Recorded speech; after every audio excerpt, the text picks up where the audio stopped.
As we continue our review of the classics, yung mga paborito nating storya sa Bible, we review so that the meanings might not be lost on us at makakita tayo ng mga bagong meaning.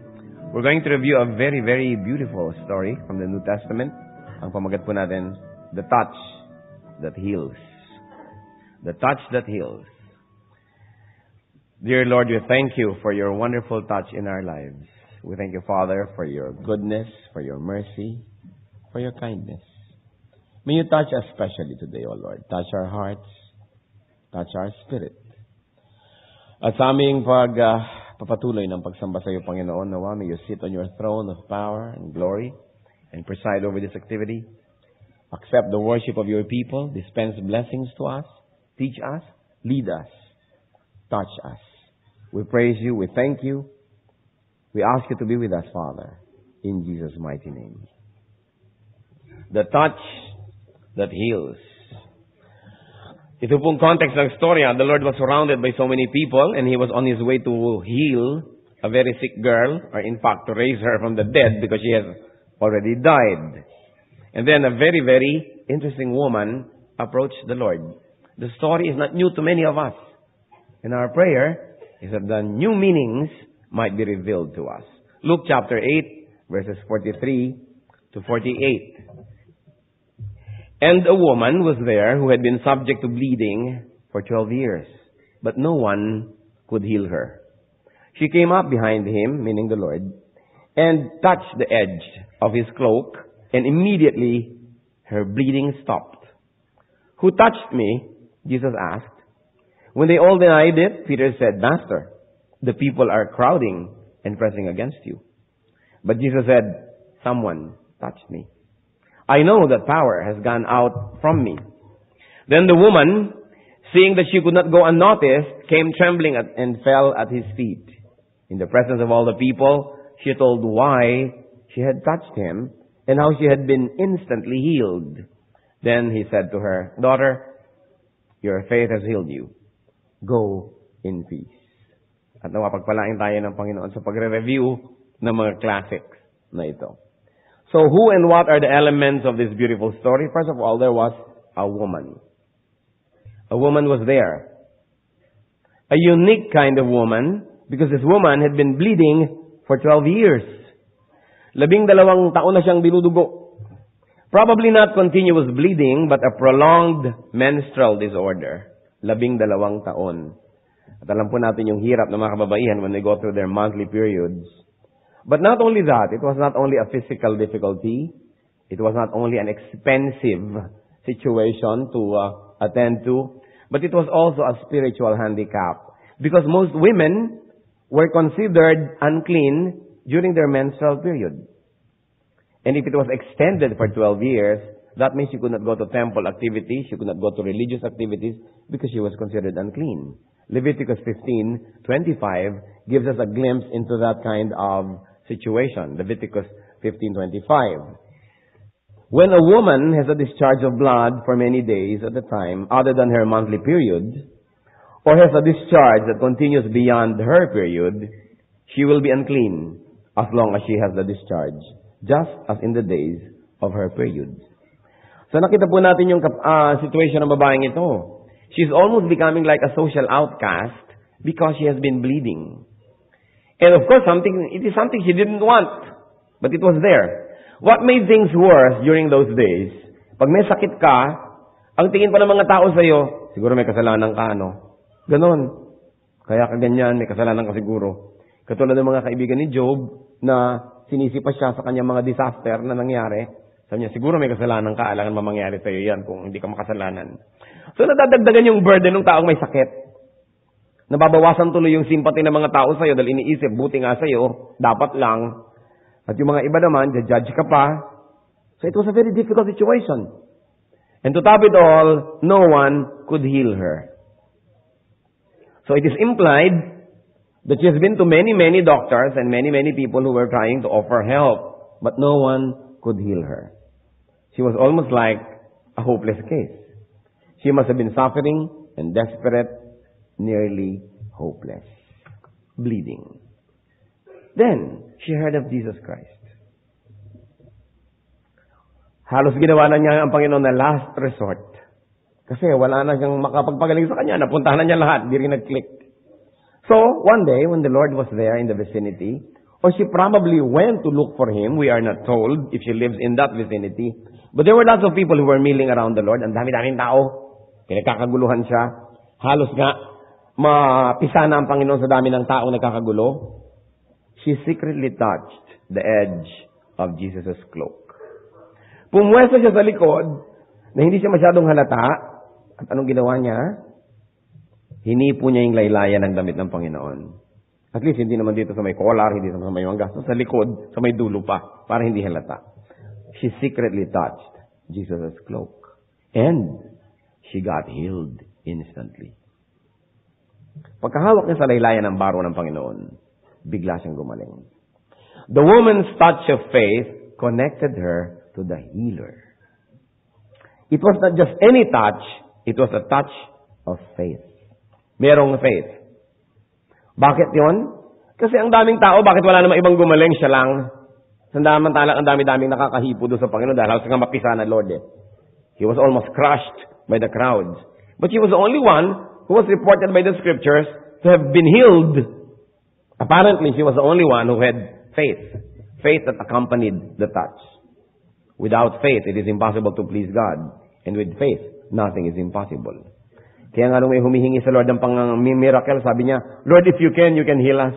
Ang sabi ni Lord sa Mark 9:23, if you can, said Jesus, everything is possible for him who believes. So ito yung situation ng babae. What about the main character here, the Lord? What do we see the Lord doing? The Lord was busy.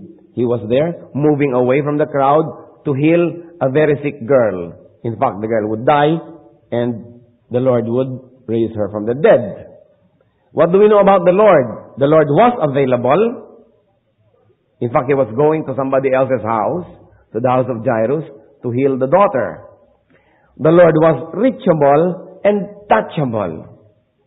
And the Lord was touched by the woman through His cloak. You know, our clothes are extensions of our skin.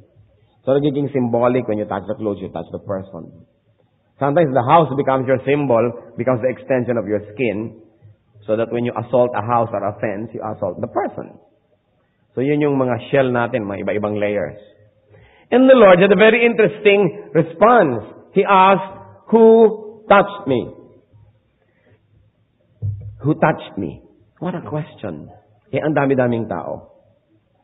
Then another element of this beautiful story were the crowds. Maraming tao, nakakagulo. But the crowds were unaware of the miracle. Merong babaeng humipo sa laylayan ng damit ng Panginoon, gumaling siya bigla, but nobody knew about it. The crowds were unaware of the miracle.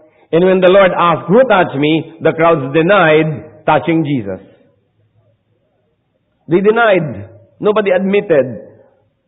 Either they were liars on the physical sense because physically they were touching Him. Sabi sa Luke 8:42, as Jesus was on His way, the crowds almost crushed Him. Halos siya napipi. Dahil ang mga tao sobra siyang hinipo, pinagkaguluhan. Tapos everybody denied. Sabi ni Lord, who touched me? Not me, not me. Then who? Not me. Walang umipo. So they were at least liars on the physical sense. Or they were clueless on the spiritual sense. Because they were not aware that there was such a thing as a spiritual touch. In fact, that was the Lord was asking about. Yun ang tinatanong niya, sino humupo sa akin ng may pananampalataya? Hindi naman niya tinatanong, sino humipo sa akin physically? Kasi ang dami. Who touched me spiritually? And Peter, another element of the story, responded to Jesus' question. By stating a fact. Sabi, Sir, ang dami hong tao. Ibig sabihin, ano ba namang klaseng tanong yan? Tatanong niyo kung sino humipo sa inyo, nagkakagulo ng mga tao dito. Talagang matao. Kaya, katakataka ba yun na kayo ay nahipo ng mga tao? Then going back to the Lord declared, someone touched me. Inulit niya. Merong humipo sa akin. Sabi niya, power has gone out from me. In ang second declaration. Naramdaman ni Lord may lumabas na kapangyarihan. Hindi naman yung nasipsip lahat ng kapangyarihan niya na nawala na siya ng kapangyarihan. Pero sabi niya, sino humipo sa akin? Ang dami hong tao eh. Tapos sabi niya, hindi kami. May humipo sa akin, naramdaman ko, lumabas ang kapangyarihan mula sa akin. So the Lord was walking power.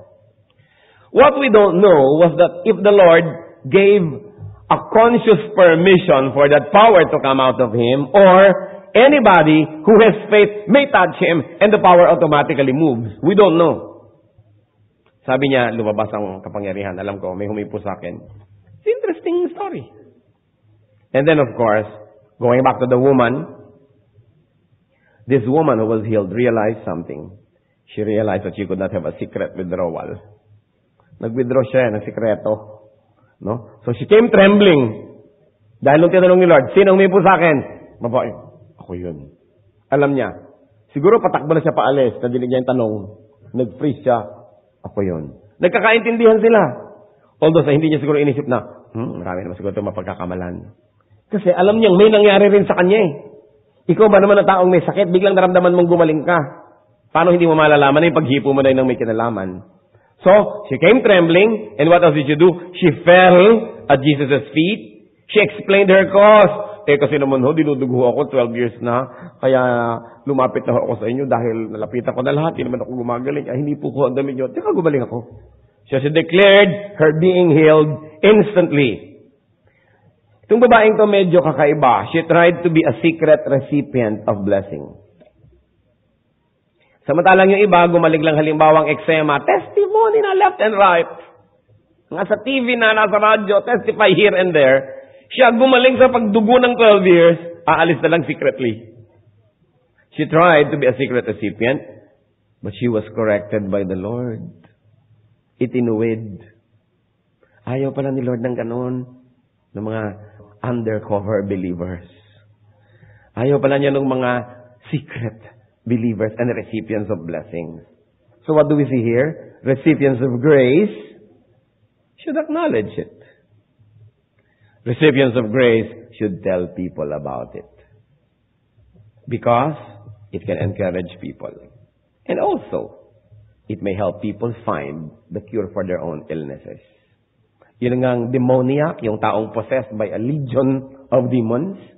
Nung pinagaling ni Lord, sabi ni Lord sa Matthew 5:19, Jesus did not let him, kasi sumasama sa kanya, sasama na po ako sa inyo habang buhay, susunod na lang ako. Sabi ni Lord, no. Go home to your family and tell them how much the Lord has done for you and how much He has had mercy on you. Sabihin mo sa kanila, dahil baka ganyan din ang sakit nila nang gumaling din sila. Kailangan pag nakakita po tayo ng blessing, i-share natin. Kung makakita lang nga kayo ng mga sale, diba? Hindi kayo mapakali. Sasabihin nyo lahat ng mga kaibigan nyo kung saan may sale. No? Kung saan mura ang ganito, mura ang ganyan. Tapos nakakita ka ng healing, nakakita ka ng work ni Lord, sasolohin mo. Dapat sinasabi sa ating kapwa. Going back to the Lord, because this woman already publicly declared her faith and publicly gave Him the glory, the Lord affirmed the woman's faith and also the woman's healing. Sabi niya, daughter, your faith has healed you. Go in peace. It's the most interesting comment. Kasi healed na naman talaga yung babae. Bakit sinabi pa niya, daughter, your faith has healed you? It's a very loaded sentence. Kasi pwedeng ibig sabihin ng ine-emphasize dito is daughter. Hindi naman siguro ibig sabihin batang maliit yun. 12 years na nga dinudugo. Siguro baka mas matanda pa kay Lord yun Pero hindi ibig sabihin ng daughter mas bata ka sa akin. Kundi, you are a child of God. That you have a Father in heaven. That you should not feel alone, ever. Because you are a daughter of the Father who is in heaven. You are God's child. Sabi niya, daughter. Pwede rin ina-emphasize ni Lord, your faith has healed you. Kasi baka akala ng babae yung laylayan ng damit ang nagpagaling. Sabi niya siguro, pag nilaban yung baron niya na yun, nanakawin ko. Isusuot ko na sa akin, hindi ko lang hihipuin. O kaya ikukwadro ko. O kaya lalagyan ko ng mga kandila at mga bulaklak ang baro na ito. Ipaparada ko ang mga baro na ito. Kasi gano'n ang mga tao akala nila ang nagpapagaling yung tubig, yung bato, yung dahon, yung nalaglag na mga petals, o yung mga kung ano-ano. Kaya sabi ni Lord, your faith has healed you. Kaya magkaroon ka ba ng superstition na akala mo yung baro, yung tela ang nagpapagaling. Yung pananampalataya mo, yung paghipo mo lang na yon, naging symbol, naging outward expression of your inward faith. But without the inward faith, kahit pilipitin mo pa yung baro, walang mangyayari sa'yo. Kasi nakita nyo, ang dami mga tao. Halos napipi ang Panginoon sa dami ng nagka-crushing around Him. Pero wala namang gumaling. So touch, clothes, don't heal. It is the faith behind it. A faith that even if you don't touch it, you will still get healed. Nakita nyo yung isang centurion, lumapit sa Panginoon, meron po akong katulong, may sakit. Sabi niya ni Lord, sige, halika sa bahay niyo. Huwag na po. Kung sasabihin niyo lang, iuutos niyo lang, gagaling naman, kahit di kayo tumuloy doon. Sabi ni Lord, grabing faith ito. Sige. At nung umuwi yung centurion, tinanong niya kung anong oras gumaling. Dahil gumaling nga nung oras na nag-usap sila ng Panginoon. Wala nang hipo-hipo yun. Although, of course, if you like to think it that way, meron ding touch. It was a spiritual connection through the centurion who spoke on behalf of the sick person. So, meron ding naging connection. But a spiritual one, not physical. So, wag po tayo kahit kailanman na nagiging superstitious. That we begin to rely on things. I feel safe. Bakit? Kasi dito sa bewang ko, nakita mo itong parang maliit na una na ito, ng mga buto-buto sa loob. Yan, ang aking bertud. Alam mo, hindi ako malalapit ng Espiritu dahil, meron ako ditong kwintas. Humaharap nga si Satanas sa Diyos. Bakit matatakot sa kwintas? O busan-busan ako ng mga tubig-tubig dito para ako maging holy. Tubig lang yun Metal lang yun. Gamit lang yan. It is not these things that heal. Kaya sabi ni Lord, daughter, your faith has healed you. Mabuti na. Kasi aalis na yung babae. Halos sabihin ni Lord, alika, balik. Bago mo isipin na nakakapagpagaling ang damit, mag-usap muna tayo. Kaya sabi ni Lord, your faith has healed you.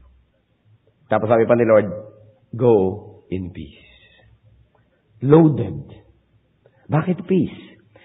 Kasi kung yung babae, umuwi na lang nang hindi sila nagkausap ng Panginoon, baka sabihin ako, baka mabawi itong blessing na to, baka mawala uli, baka duguin na naman ako. Or, nakakagilty yata, parang ninakawan ko ang Diyos ng kapangyarihan. Hindi siya magkaka-peace. Kaya sabi niya, mabuti pa mag-usap tayo, isettle natin to, at matapos yon, you can go in peace. Sabi niya, your faith has healed you. Past tense. Ibig sabihin, di na yung babalik. Galing ka na. So, pwede ka na magkaroon ng kapayapaan. Matulog ka na mahimbing. At by the way, baka sakaling matem ka pa mag-guilty na ninakawan mo ako, okay na lang yon. Sinasabi ko sa'yo, okay lang. Magkaroon ka na ng peace. Go in peace. So, the Lord gave His blessing. Yun ang importanteng bagay na na-accomplish when we have a dignified exercise of faith.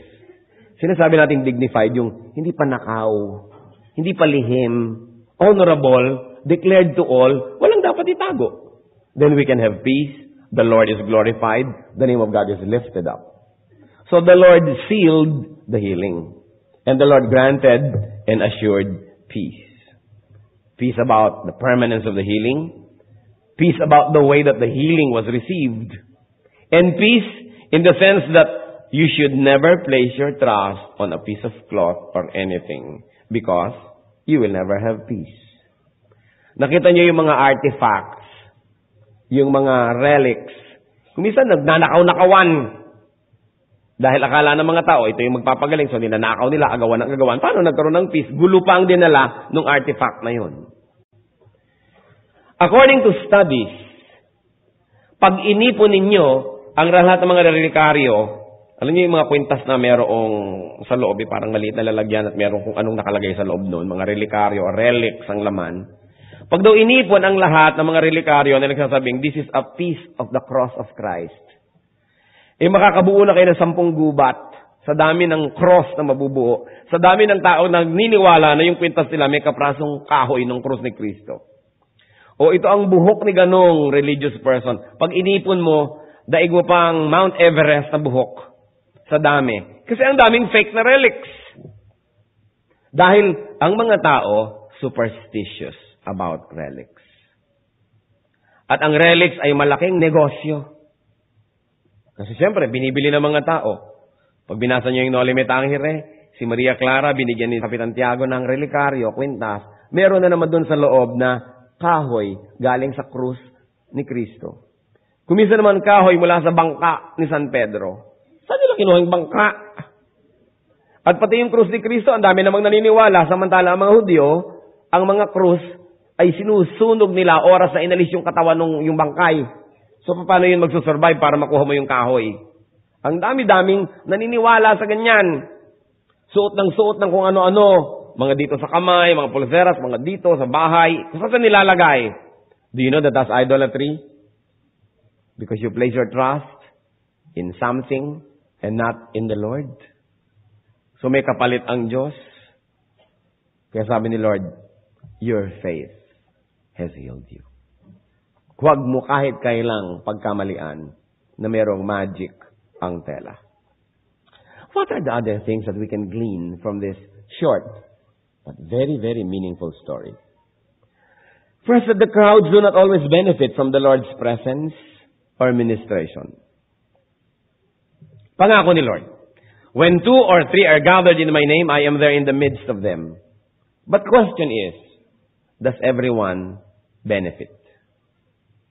Bakit may umaattend ng church, umaattend ng mga spiritual activities, uuwi, ganun pa rin, wala naman nangyari. Hindi rin na-heal physically, or hindi rin na-heal spiritually, or emotionally, yun pa rin. Kasi may mga crowds lang naman eh. Tulad ng crowd na gano'n, nagkakagulo. Sa interes nila sa Panginoon, halos mapisa ang Panginoon sa kanilang pagsisiksikan. Pero wala namang power na lumabas kay Lord.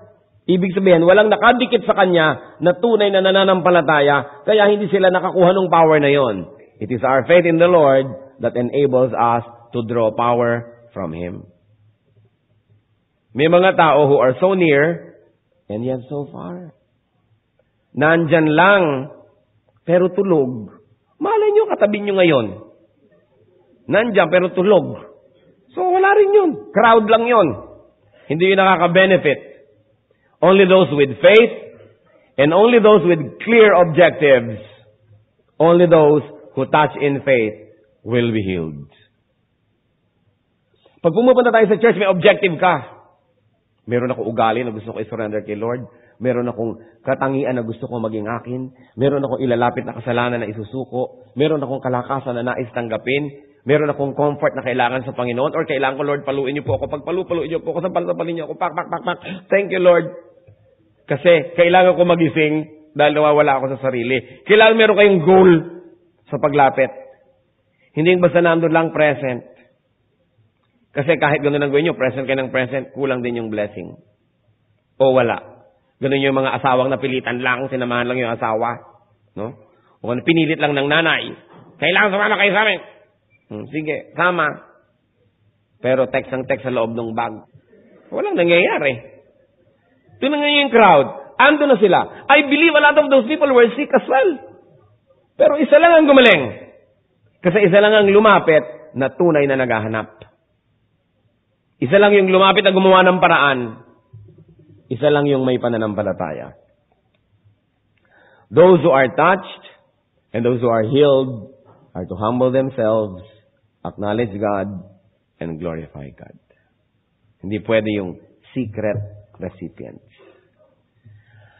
Karapat dapat naman talagang bigyan ng papuri ang Panginoon. The Lord deserves glory. And the Lord deserves our praises. Kaya hindi dapat tayo kuripot sa pagpuri sa Panginoon. What else do we learn here? That Jesus is power. Sabi niya, power has gone out of me. Para pala siyang outlet. May plug ka, pag sinaksak mong gano'n, nagkaka-power ka. At walang kontador. No? Libre. Kaya ang sarap. Kaya iba ang dilim-dilim. Ba't ayaw kang umilaw? Eto naman yung plug. Ayaw kasi i-plug in. O bakit ayaw umandar tong makinarya na to? Kasi hindi nakasaksak. Gaano karaming potential natin ang hindi na-develop kasi hindi tayo naka-plug into the Lord's power. Gaano karaming healing ang dapat natatanggap natin, hindi natin natatanggap. Especially emotional healing, spiritual healing. Kasi ayaw nating tanggapin yung power. Gaano kabilis dapat ang operation natin kung meron tayong power. Pero ang bagal-bagal because we're relying only on ourselves. Jesus is power. All power comes from Him. Kaya physical power, kaya emotional power, kaya spiritual power, all good things come from above. So what can we say? And what is a simple lesson of this message? Connect to Jesus. No matter what connection means in your personal context. But you can connect to the Lord through prayer. You know, one of the nicest things about prayer is that you connect. Kahit pa ang sagot sa'yo ni Lord, no. Lord, gusto ko nito. No. Lord, bigyan niyo po ako nito. No. Biruin niyo, nag-uusap kayo ng Diyos. Yun pa lang, accomplishment na. Kasi, kahit ang no na galing sa Diyos, blessing pa rin. Ang mahalaga, merong communication, nag-uusap kayo. Then nalalaman natin yung mga ayaw pala niya sa atin, yung hindi niya gusto mangyari, mga no. We get to know Him better. Hindi lang yung yes answer ang blessing. A no answer is a blessing as well. There are times when it's even better than a yes. When giving us a yes could mean our own destruction. Nakikipag-usap ka. Kahit sa mag-asawa, magkapatid, magkaibigan, pag nag-uusap, may pag-asa pa ang relasyon. Kahit na, pag tinatanong mo, ang lang sagot, no. Gusto mong kape? No. Gusto mo sumama sa akin? No. Pero at least may usapan. Kesa wala. So yung nananalangin tayo, nananalangin ka pa lang, kumukonek ka pa lang sa Diyos, blessing na. Dahil yung no answer niya is also a blessing. Pray all the time. Develop a very strong prayer life.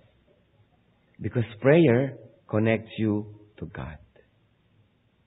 Prayer enables you to draw from God.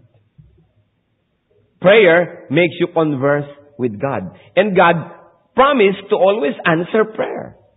So that when you are praying, there is actually a conversation happening. Sensitive lang tayo dapat kung paano sumagot at kung ano yung sagot. How else can we connect to Jesus? Through the Word, through the Bible. When we understand the idea, we connect intellectually, we connect spiritually to God. It's the best way to connect in the mind. Kaya di ba po may mga tao nagkakaintindihan sila sa isip nila kahit walang verbal communication. Nagkakaintindihan. Ang lalim ng understanding because it's a deeper form of connection.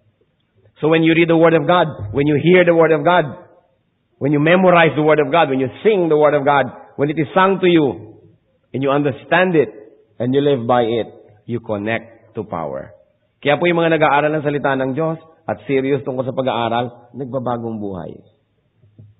Magtataka ka, ba't nagbago to? Nasira na lahat ang mga scientists at psychiatrists dito. Nabigo ang lahat ng mga gustong magbira ng influence. Pero, Bible study, nagbago to. Because there is power in the Word of God. Baka naman maging superstitious na naman ang iba. Yung Bible na naman ngayon ang unan-unan. May mga nababalitaan ako unan-unan yung Bible. So, kung kakastiff na ka dyan. Na yung Bible ay hindi madala sa banyo. Naku, holy. Hindi yan holy. Papel lang yan eh. Tinta lang yan. Karton lang yung cover niyan. Hindi yan holy. Alam mo kung anong holy? Yung diwa, yung ideya na ikinoconvey ng mga words na nandiyan sa tinta. Yan, hindi yan holy. Papel yan. There's no such thing as holy thing. Only God is holy. So hindi rin tayo dapat superstitious about the Bible. Yung iba kahit ang bigat-bigat, bigat naman ang bagong mo, may dala ka bang microwave? Bible yan. I feel safe pagdala ko. Ha? Well, sa bagay, kung binaril ka, ipinangganon mo, tumigil yung bala sa kanya, sa kapalan, pwede. O ipinampok-pok mo sa nagnanakaw sa'yo. Pero dahil dala-dala mo siya, you feel safe. Superstition yan, ha? What makes you safe is the idea in that Bible that you understand and live by, not the piece of paper. Dapat tayo mga Kristiyano free from all of this garbage. Not the Bible is the garbage, but thinking that something is sacred, that the mere presence of the thing near you makes you safe. Para kang si Linus dun sa cartoon, lagi siyang may dalang blanket. Pag meron siyang blanket, feeling safe. Lagi kang merong security blanket na dala-dala. Our security is the Holy Spirit who lives in our hearts. Kaya may dala ka, kaya wala. Nandun yun sa'yo, you feel secure. But let's go back to the heart of the story, and that's where I want to end today. Could you be this bleeding woman? Sabi ng mga kalalakihan, ba, hindi, lalaki naman ako. Sabi ng mga babae, hindi ako. But the beauty about Bible stories is that they are true and they are particular, but they are also symbols of universal truths. And once you are able to lift them up from their particular state to become universal, then you can reparticularize them to your context and in your life. So, following that line of thinking, you and I are this bleeding woman. What bleeding could you be suffering from? Meron ba tayong sinasuffer na bleeding? Physical? Emotional? Spiritual? Maybe financial? Material? 12 years na kayong broke? 12 years nang walang-wala? 12 years na hirap? Maybe the bleeding is because nawawalan kayo ng asawa. 12 years yun ang hinahanap. Maybe 12 years na tayong nagtatangka magtagumpay. Bigo ng bigo. We are bleeders. We are bleeding. Do you know why you're here today? Because you are bleeding. I'm here today because I'm bleeding. I'm here today because I want to touch the Lord. And I pray that that is your desire too. Marami tayong wounds. Iba-ibang korte, iba-ibang lalim, pare-pareho lang wounds. And the Lord is the healer. Not the Lord's clothes, but our faith in the Lord. You know why the Lord wanted you to be here today? Because He likes to heal you. No one who comes face to face with the Lord remains the same. Let's bow and think about that. Let's close our eyes and be with the Lord. We may be on self-denial. You might think, I'm not bleeding, I'm okay. Think again. Do you have a perfect life? Do you have everything you want, you need? Is everybody nice to you? Is everyone you love loving you back? You are bleeding. We have frustrations. Sometimes we have anger in our hearts. Sometimes we have fears. We have worries. We have illnesses physically. We bleed. Lumapit tayo sa Panginoon. Spiritually. Physically, you cannot touch Him now. But He says, when 2 or 3 are gathered in my name, I am there in the midst of them. And He says, come to me, all of you who are tired and heavy laden. I'll give you rest. It is pointless and foolish to keep on carrying your burden when the Lord of Lords, when Jesus Christ says, give me your burden. Ano po ba ang burden ninyo? Ano bang inaalala nyo? Ano bang kinakatakot nyo? Touch the Lord now because He is available. Look for Him when He can still be found. And He promised, I will never leave you. I will never forsake you. Jesus is the same yesterday, today, and tomorrow. The same Jesus. Where power came from is our Jesus today. So church, brothers and sisters, whatever your bleeding is, ilapit niyo sa Panginoon ngayon. In faith. He will never frustrate you. He promised to answer prayer of faith. In faith, let's approach the Lord individually, silently.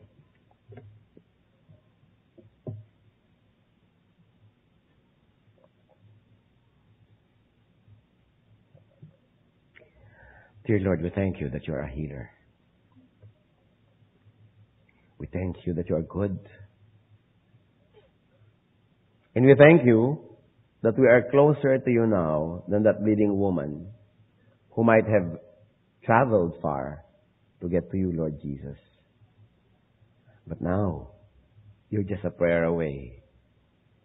It's actually easier now than before. you are in our hearts. Salamat sa pagpapaalala nyo that our faith heals. Correct faith with a correct object, and that's you, Lord Jesus, in a correct way, heal us. So, Panginoon, we're praying for healing right now. Be it physical, emotional, spiritual, social healing, relationships that bleed, attitudes that bleed, hearts full of sorrow or pain or aches or fears. While heads are bowed, I like to pray for people who would like to say to the Lord, Lord, like that woman, I like to touch you now, and I like to receive your healing. Stand up, those who like to be prayed for. We're going to pray. The Lord is here. He promised that. You've got to do something. The woman traveled. The woman went to the Lord.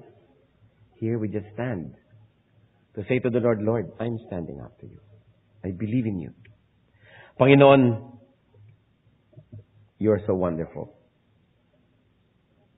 You never run out of surprises. Ang pananalangin namin, ang pagsamba, ang pagkikita-kita, punong-puno ng mga sorpresa galing sa iyo. And now here you are, surprising us with your healing presence. You caused us to be here. You enabled us to be here because you want to heal us. Panginoon, ang pagtayo po ng mga kapatiran, isang maliit na gawa ng aming katawan, pero isang malaking pagpapahayag. It's a physical gesture, but it speaks of what's inside our hearts. That, Father, we believe in you, and we trust you, and we love you. And we ask you, Lord Jesus, let your power be ours. Heal, O God. Heal your children right now. Brothers and sisters, according to your faith, receive from the Lord. Lift up your hands to the Lord and receive blessings. Declare your faith in the Lord. And as you believe in the Lord Jesus Christ, King of kings, Lord of lords, may you be healed. Father, we thank you. We praise you. We honor you. In Jesus' mighty name.